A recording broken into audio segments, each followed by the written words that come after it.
समीचीन विकल्पों का सम्यक समाधान। सुनिए परम पूज्य श्रमण श्री सुप्रभ सागर जी महाराज के मुखारबिंद से YouTube चैनल सुप्रभ उवाच पर शुभाशीष परम पूज्य श्रमणाचार्य 108 श्री विशुद्ध सागर जी महाराज। सानिध्य श्रमण सुप्रभ सागर जी महाराज, श्रमण प्रणत सागर जी महाराज। पुण्य आर्जक श्रीमती मधुबाला सुरेश चंद जी पाटोदी, बेटी दामाद श्रीमती विनीता अर्पित जी पहाड़िया मंडीदीप, बेटे बहू मोहित अंकिता पाटोदी, रोहित मुस्कान पाटोदी, अभी नैवेद्य जीने भव्य एवं समस्त पाटोदी परिवार, जैन बर्तन भंडार छिंदवाड़ा। ओम नमः सिद्धेभ्य।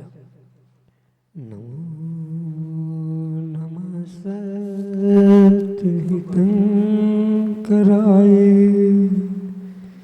वीराय भव्याम्बुजभास्कराय अनंतलोकाय सुरार्चिताय देवादिदेवाय नमो जिनाय देवादिदेवाय नमो जिनाय। पंच परमेष्टि भगवान की, देवादिदेव 1008 भगवान पार्श्वनाथ स्वामी की, परम पूज्य आचार्य भगवंत गुरुवर विशुद्ध सागर जी मुनि महाराज की, परम पूज्य मुनि श्री सुप्रभ सागर जी महाराज की जय। एक विकल्प आपके लिए अनंत पर्यायों में अनंत संसार में भटका सकता है। वही एक विकल्प आपके लिए अनंत संसार से मुक्ति दिला करके और अनंत सुख को भी प्राप्त करा सकता है। विकल्प यदि आपका समीचीन है और उस समीचीन विकल्प का सम्यक रूप से समाधान यदि किसी निर्ग्रंथ गुरु से मिल जाए तो निश्चित ही जो हमारे लिए अनंत संसार का कारण बन रहा था वही अनंत सुख का साधन भी बन सकता है। परम पूज्य आचार्य भगवंत गुरुवर विशुद्ध सागर जी महाराज के मंगल सुभाषिष से परम पूज्य मुनि श्री सुप्रभ सागर जी महाराज ने आत्मकल्याण की वह अनूठी विधा समीचीन विकल्पों का सम्यक समाधान हमें प्रदान किया है। तो आप भी पुरुषार्थ करें और अपने मन के उठते विकल्प को समीचीनता के साथ उसका सम्यक रूप से समाधान परम पूज्य मुनि श्री से प्राप्त करें। प्रारंभ करते हैं आज का सम्यक समाधान। और आज के पहले विकल्प के लिए आष्टा मध्य प्रदेश से श्रीमती चंदा जैन, डॉक्टर मगन जैन महाराज श्री के श्री चरणों में कोटि कोटि नमोस्तु निवेदित करते हुए अपना समीचीन प्रश्न रख रहे हैं कि महाराज जी, जैन आगम में वर्णित 16 कारण भावनाएं अपने जीवन में कब और कैसे फलीभूत हो सकती हैं। हमारे समीचीन विकल्प का सम्यक समाधान करने की अनुकंपा करें। नमोस्तु महाराज जी, नमोस्तु। ओम नमः सिद्धम। परम पूज्य आचार्य भगवान गुरुवर विशुद्ध सागर जी महाराज की, परम पूज्य मुनि श्री सुप्रभ सागर जी महाराज जी की।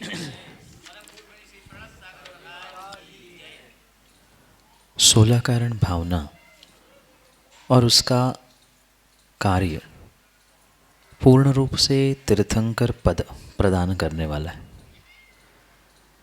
तात्पर्य ये है कि 16 कारण भावना ये कारण है और तीर्थंकरत्व पद ये पूर्ण रूप से कार्य है। इसलिए 16 कारण भावना भाते हुए, 16 कारण भावनाओं के व्रत आदि करते हुए उसका फल तत्पर्याय में तत्क्षण प्राप्त हो, ये बिल्कुल आवश्यक नहीं है। क्योंकि आज तक जितने भी तीर्थंकर हुए उन प्रत्येक तीर्थंकर भगवंतों ने अपनी पूर्व पर्यायों में इन 16 कारण भावनाओं को भाया, उनका चिंतन किया और उनके निमित्त से ही उन्होंने तीर्थंकर पद जैसे महान विभूति और महान पदों को प्राप्त करने का पुरुषार्थ सफल किया। इसलिए ये वर्तमान में, मतलब श्रावक अवस्था में या वर्तमान में साधु पर्याय में भी अगर कोई 16 कारण भावना भाता है, 16 कारण व्रत आदि करता है, उससे पुण्य वृद्धि तो हो सकती है। भविष्य में 16 कारण भावना भाने के संस्कार आत्मा में पड़ सकते हैं।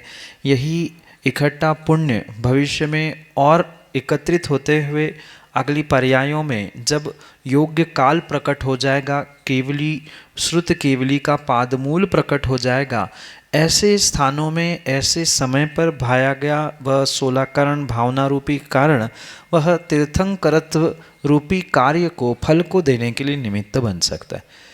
पर इसका मतलब ये नहीं है कि आज हम 16 करण भावना नहीं भा सकते। 16 करण भावना प्रत्येक काल में प्रत्येक स्थिति में भाई जा सकती है, वो तो भावना है। और आज जैसी भावना भाते जाएंगे वैसा ही फल हमें भविष्य में प्राप्त होगा। पर ये सत्य है कि वर्तमान में 16 कारण भावनाओं का जो साक्षात फल तीर्थंकर पद कहा है वह नहीं मिल सकता, क्योंकि ये काल का दोष है।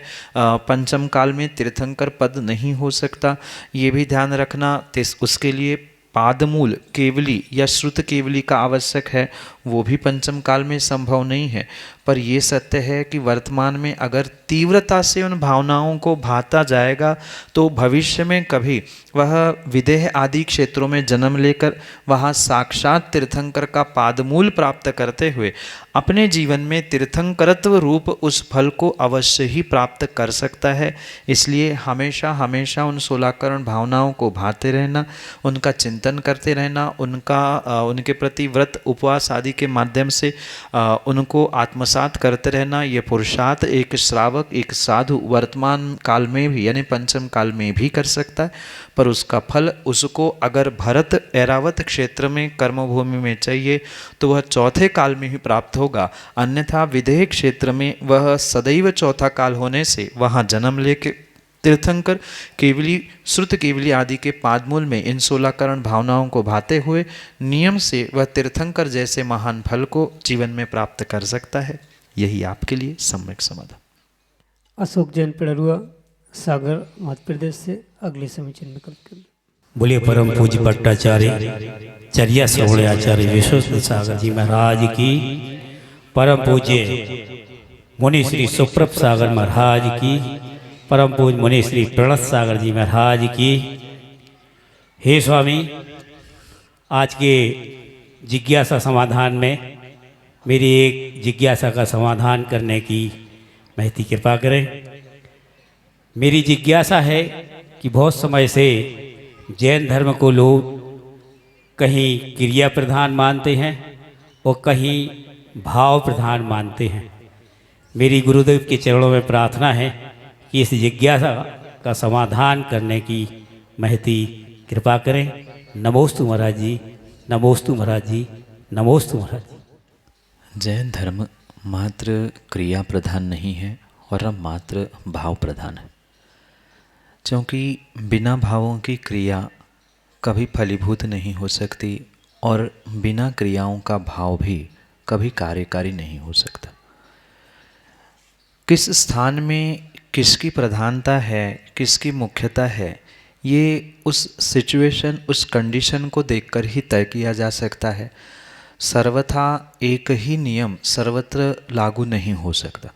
जैसे गणित में भी सब गणित के अपने अपने अलग अलग फॉर्मूले हैं, नियम हैं, ऐसे ही जीवन के प्रत्येक कार्यों में और धर्म के भी प्रत्येक कार्यों में इन सिद्धांतों को, इन नियमों को उस सिचुएशन कंडीशन को देखकर ही तय किया जा सकता है।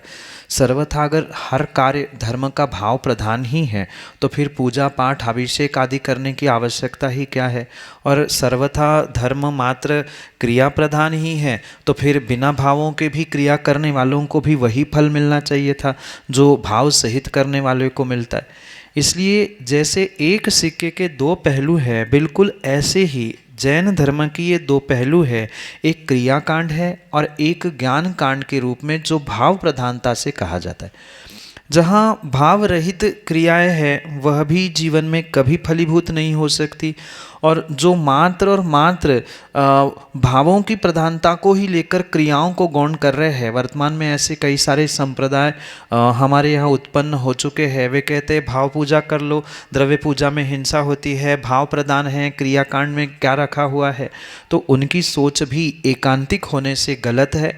और जो व्यवहारिक मात्र यही कहते हैं सब कुछ क्रियाकांड से हो जाएगा, पूजा पाठ करते रहो करते रहो करते रहो, 50 वर्षों से श्रावक पूजा कर रहे हैं, है पर टस से मस नहीं हो पाए हैं, जिंदगी का कोई दुख दर्द भी दूर नहीं कर पा रहे हैं, तो वहाँ ये समझना होगा कि इन दोनों में कहीं ना कहीं बैलेंस बनाकर ही चलना होगा।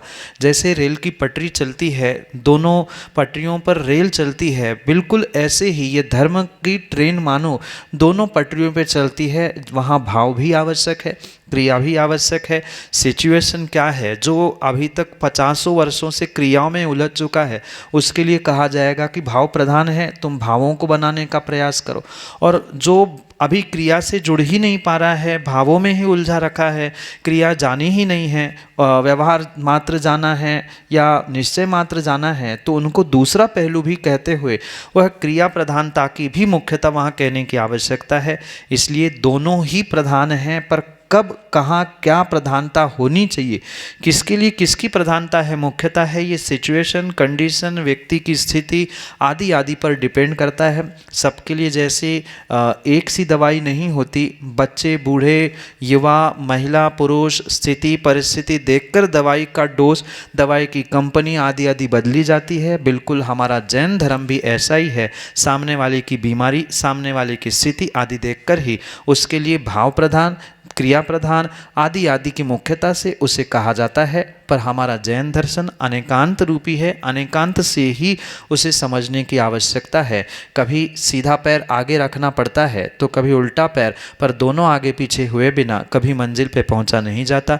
ऐसे ही भाव प्रधान और क्रिया प्रधान रूपी जैन धर्म को समय की मुख्यता के अनुसार समझते हुए क्रियान्वित करने की आवश्यकता है। यही आपके लिए सम्यक समझ।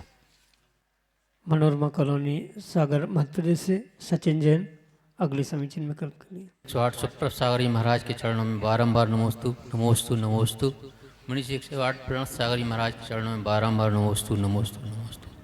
हे गुरुवर, क्या हम श्री जी का अभिषेक नदी के जल से कर सकते हैं और क्या वृत्ति श्रावक नदी का जल ग्रहण कर सकते हैं? कृपया कर हमारे समाचीन विकल्पों का सम्यक समाधान कीजिए। नमोस्तु महाराज। आगम की व्यवस्था और व्यवहारिकता, इसमें जमीन आसमान का अंतर है। आगम में तो स्पष्ट लिखा है, जो पानी प्रासुक कर सकते हैं, छानने के बाद उसकी विलछानी विधिवत उसी स्थान पर भेज सकते हैं, ऐसा ही पानी श्री जी के अभिषेक, अणुव्रति, महाव्रति आदि के भोजन आहार के निमित्त से प्रयोग करने योग्य। जबकि इसके लिए सर्वश्रेष्ठ सॉल्यूशन कुआं ही है, इसके अलावा अन्य कोई भी साधन स्वीकार नहीं किए जा सकते।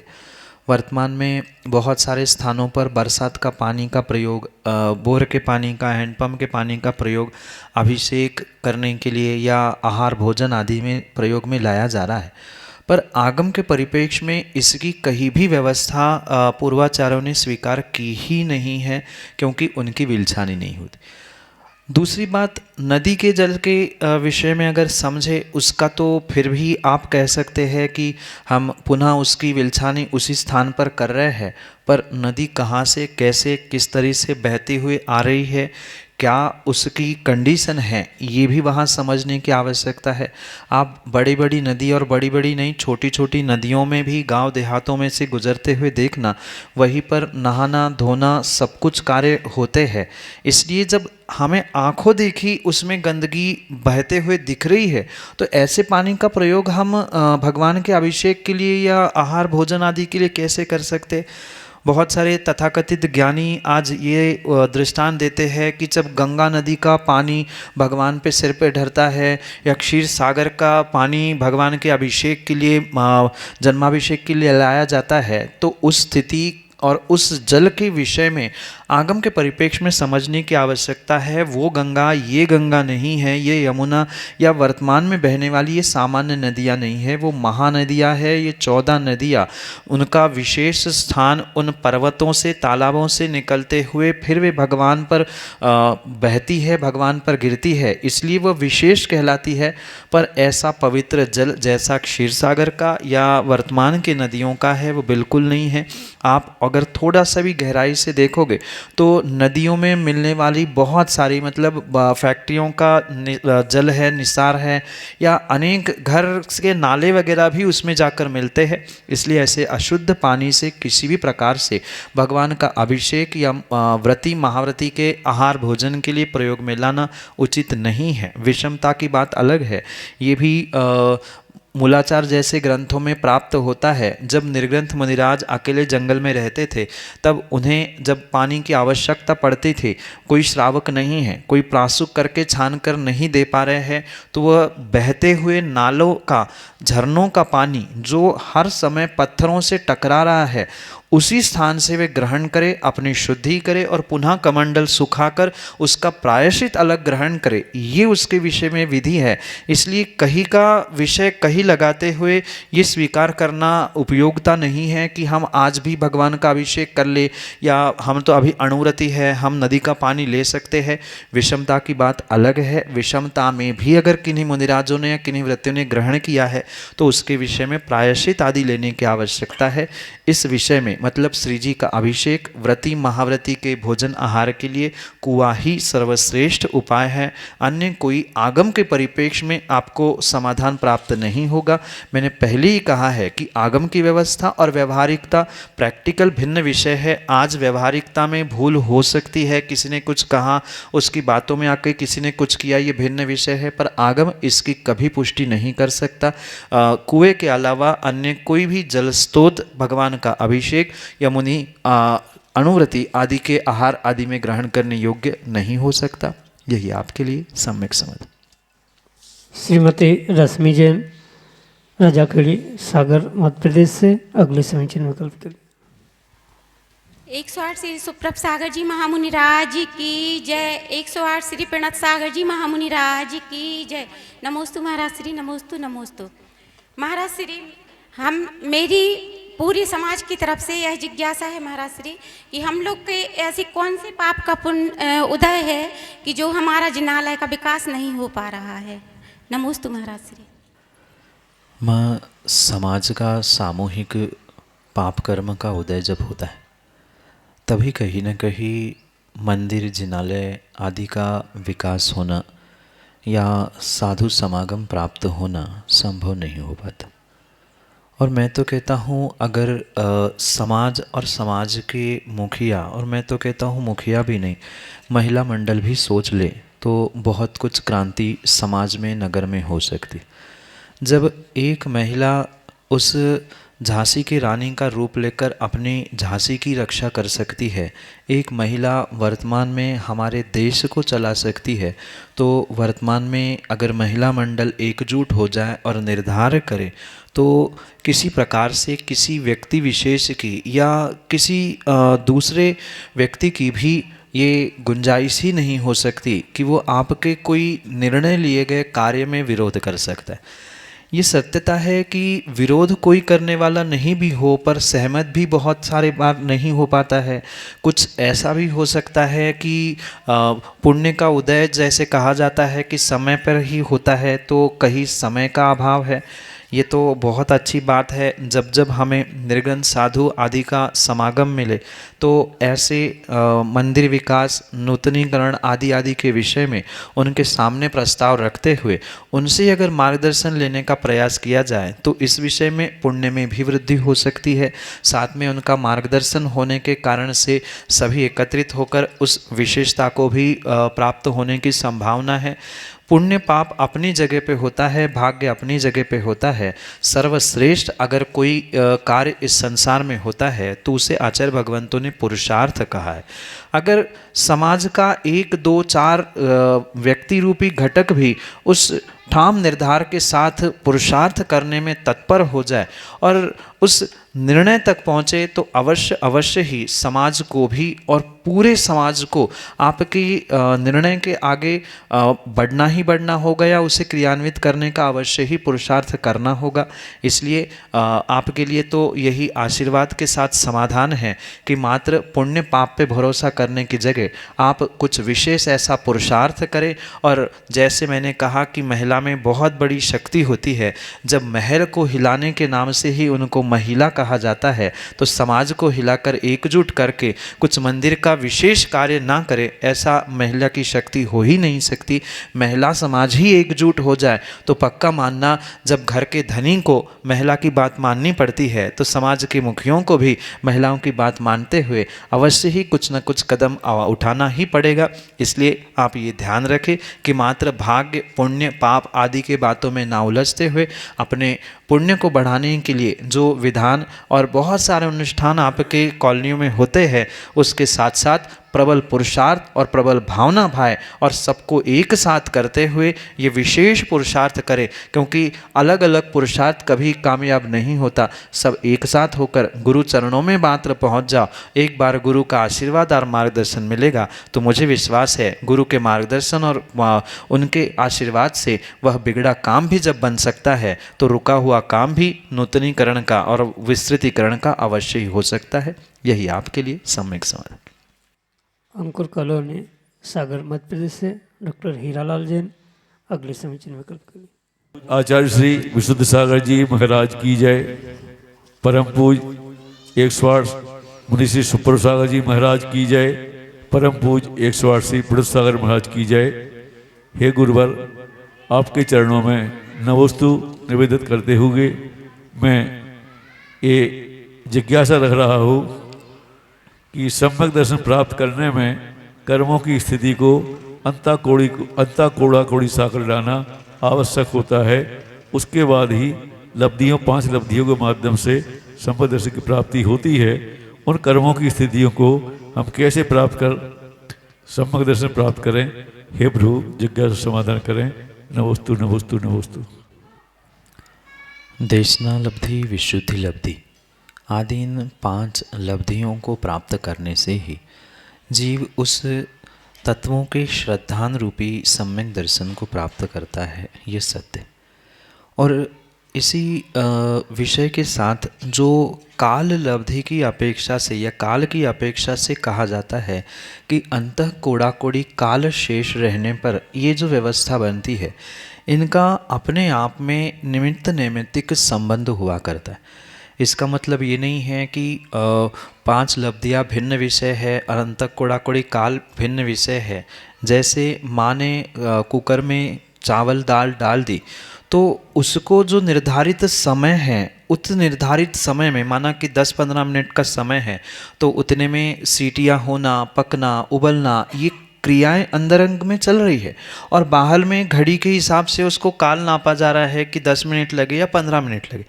बिल्कुल सम्यक दर्शन के निमित्त के लिए जो दोनों साधन कहे हैं, एक अंतरंग साधन है और एक बहिरंग काल की अपेक्षा से प्राप्त होने वाला साधन है। इसलिए अगर इन करणानियों के परिप्रेक्ष्य में इन विषयों को समझने के साथ साथ कुछ व्यावहारिक दृष्टि से हम सम्यक दर्शन को समझे, जैसे तत्वों पे श्रद्धान है, सच्चे देवशास्त्र गुरु पे श्रद्धान है, इनके साथ अगर हम इन लब्धियों से जुड़ने का या अंतरंग साधनों से जुड़ने का प्रयास करेंगे तो नियम से सम्यक दर्शन प्राप्त होने की संभावना है।